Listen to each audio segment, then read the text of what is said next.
God help us all.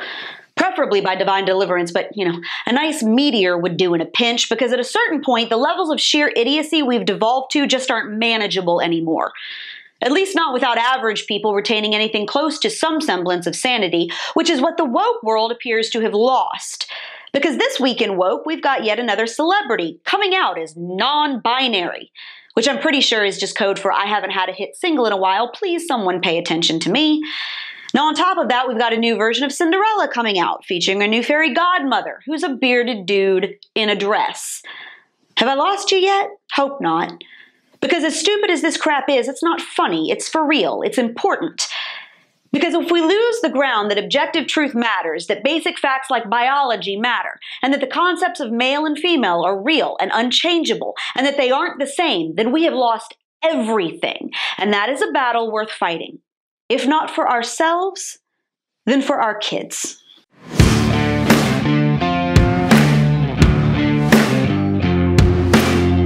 Sony Pictures is releasing another remake of the classic tale Cinderella for the 875th time, and this time the iconic fairy godmother will be depicted as a genderless but clearly male crossdresser, portrayed by ball gown wearing actor Billy Porter, complete with facial hair and a glittery A-line ensemble. And instead of being called Cinderella's fairy godmother, the character will be reimagined as the Fab G, and will feature Porter strutting around in a sparkly dress. Writer-director Kay Cannon, whose film is headed for Amazon Prime in September, says she wanted to modernize the classic story, and apparently make everyone want to pour bleach in their eyes in the process. Now, for his part, Porter called his taking the role profound. It hit me when I was on the set last week how profound it is that I am playing the fairy godmother. They call it the Fab G. Yeah, I'm pretty sure no one in their right mind is ready for a bearded dude in 14 feet of glittery fabric, waving around a magic wand and prancing about in Jimmy Choos. Unfortunately for us, though, we seem to have got a lot of people who aren't in their right minds. For example, another attention-seeking celebrity is changing their pronouns and their gender identity in what is, of course, not at all a totally self-serving attempt to stay relevant in today's increasingly progressive world. In this case, we have Demi Lovato. Now, this would be the same Demi Lovato, she's a singer, by the way, in case you didn't know or even care, who recently made headlines for sicking her very large social media following on a poor little locally owned frozen yogurt store, because they dared to put low-fat and other diet items in their display case.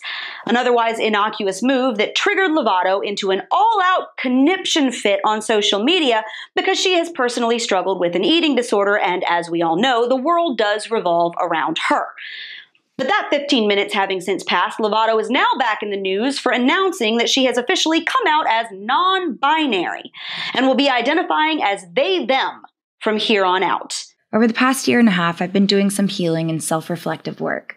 And through this work, I've had the revelation that I identify as non-binary. With that said, I'll officially be changing my pronouns to they, them.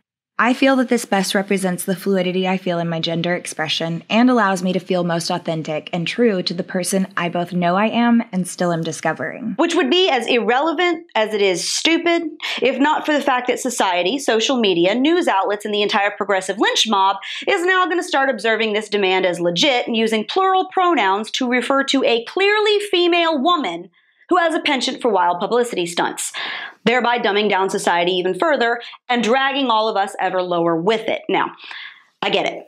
You might say, well, Brittany, what do I care if some gay actor prances about in a spangly frock, waving a magic wand, or some spotlight-hogging singer I've never even heard of says she identifies as a kumquat?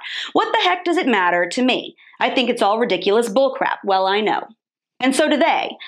Which is why the rabid progressive left has already written you off as a small-minded bigot. They're not trying to convince you.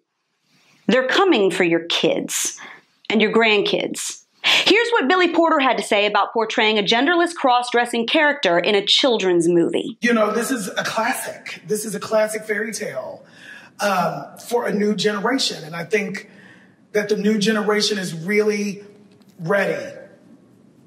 You know, the kids are ready.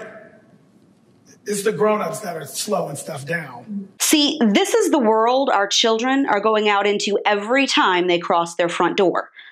A deteriorating society that teaches them they were made wrong and that they have to live as bizarrely as possible to get attention.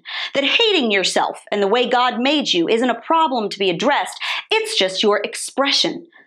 They're up against a public school system that actively tries to make them question whether they were born in the wrong body, that they should feel uncomfortable with private parts they aren't even fully aware of, and that they should start chemically castrating themselves before they've ever even reached puberty.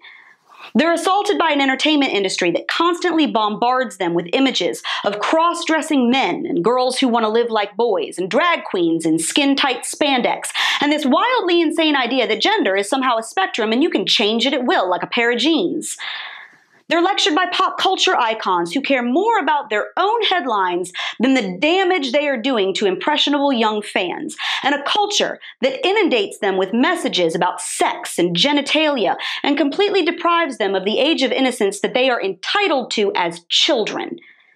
And not only does this all create a totally false picture of sexuality and gender and anatomy for little kids who shouldn't even know what any of those words mean yet, not only does it drown them in perverse images that aren't appropriate for adults, much less 5-year-olds, most of all, it chips away at the very idea of reality. It teaches them that facts don't matter and that objective truth doesn't exist, that the world isn't rooted in certain unchangeable certainties. If basic biology doesn't matter, then everything else is now subjective. Once you rip up the foundation that objective truth exists and that it does matter, well, now you can be convinced of anything. You're a blank slate for liberals to scribble all over with their senseless, illogical agenda. Who cares if socialism has never worked or if universal health care is completely untenable, so long as it sounds good?